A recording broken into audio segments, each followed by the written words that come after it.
Hi, my name is Saleem Anfous. Probably already know that from the bio. I am currently living in Beit Sahor, Bethlehem area, and I'm married and have three little girls. Unfortunately, I wanted to actually be there at the spot and film while I was there talking to you guys, due to the fact that so I could go into Jerusalem as a Palestinian, am required to have a permit, a specific permit to go there, which we're expected to have as Easter permits, but we unfortunately we are not having them yet.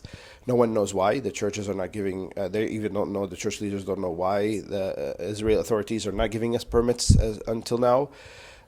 So I did ask some of my friends in Jerusalem to help me out with some footage and I put them together to make this short video, and from home trying to record, sharing with you guys some of those sites where we're gonna see today together in the short tour we're gonna share together. So let's enjoy it. As we see from the videos that we're looking at, this is the Mount of Olives. The Mount of Olives comes at the eastern side of the old city of Jerusalem. If we're standing in the Mount of Olives, we're actually looking and seeing the old city of Jerusalem. Right in front of us, the thing that we'll see is the Dome of the Rock, and part of the wall that is the ancient wall that is built. Actually, this is more built during the Ottoman and rebuilt during the Ottoman Empire. Mount of Olives. It's named because what it is. It had a lot of olives. It was full of olive trees, and in Arabic it's called Jabal al-Zatoun, and as well which is very commonly known today as Jabal al-Tur.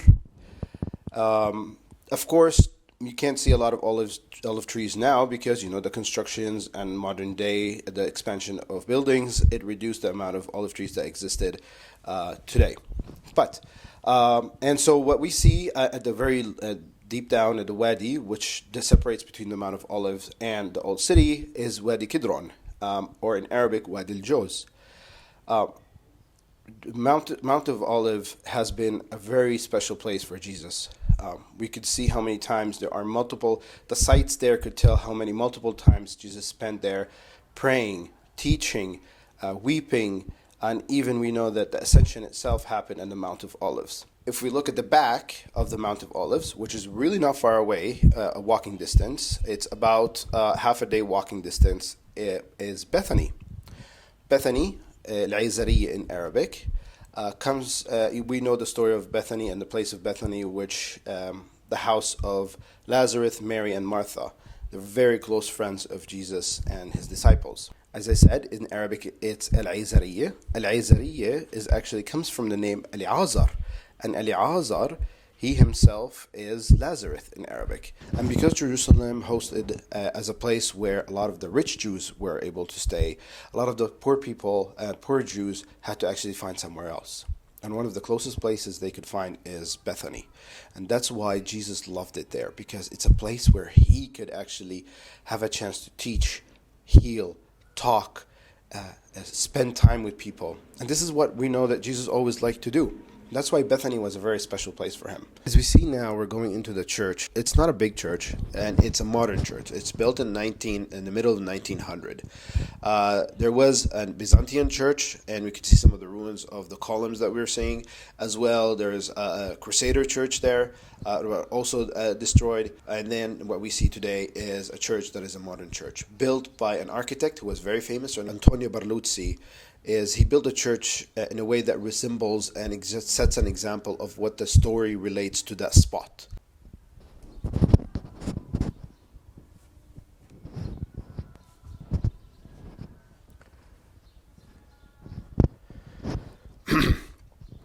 We can see in John 11 how Mary and Martha knew that their brother is very sick, and it was fatal. They sent a message to Jesus to come. We see in the Bible that he comes after 4 days after his death. And according to the Jewish tradition and Jewish belief that after 3 days the soul leaves the body and goes up to heaven. And only God himself could actually raise him from the dead. And a couple of days later, Jesus comes back to Jerusalem, or specifically to the Mount of Olive, sending to his disciples to go bring a donkey. And what we today celebrate is Palm Sunday.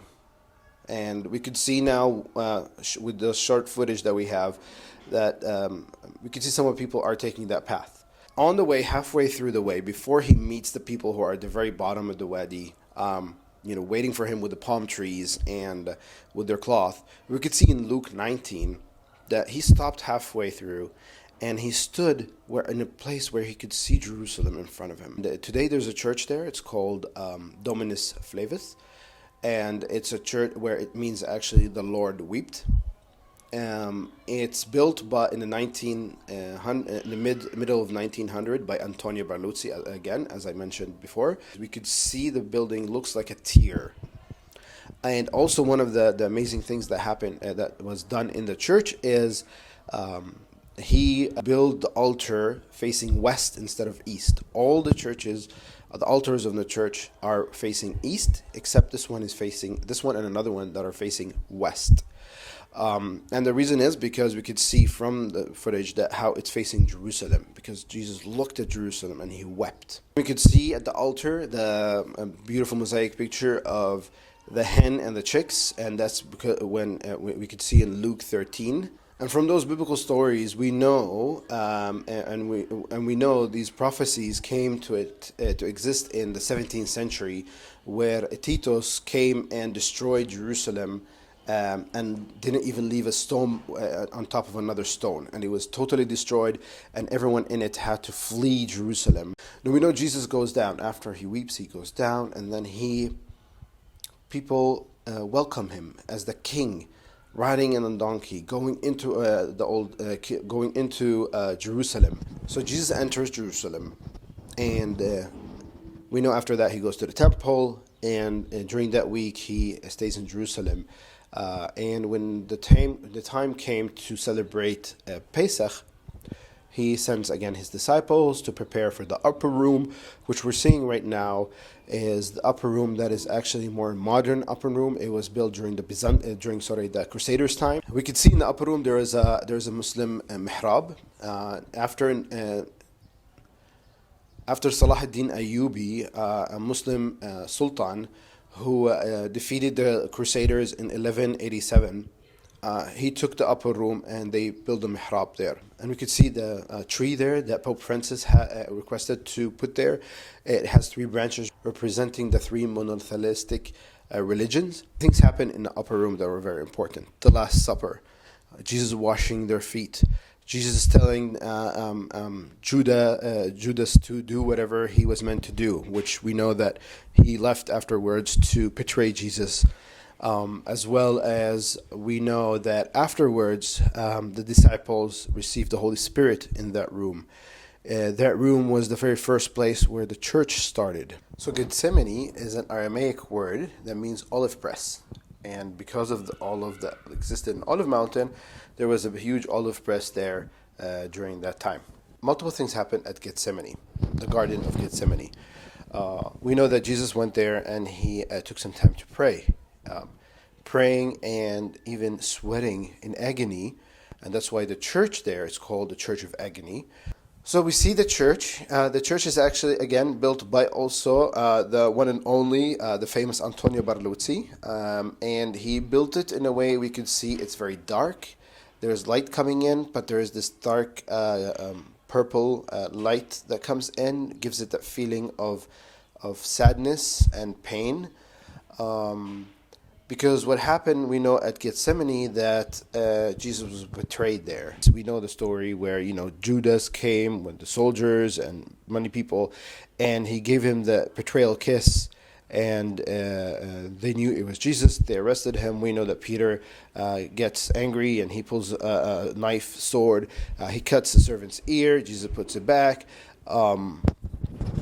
And what happened in the story is we know that his disciples run away, not all of them, because we know that Peter followed, we know that John followed. One of the things I really like about the Church of Agony is we see at the top the triangle arch where the mosaics there has a beautiful symbol picture of like the simple people who are, their heads are up high, they're happy because they're receiving the word of God and understanding it.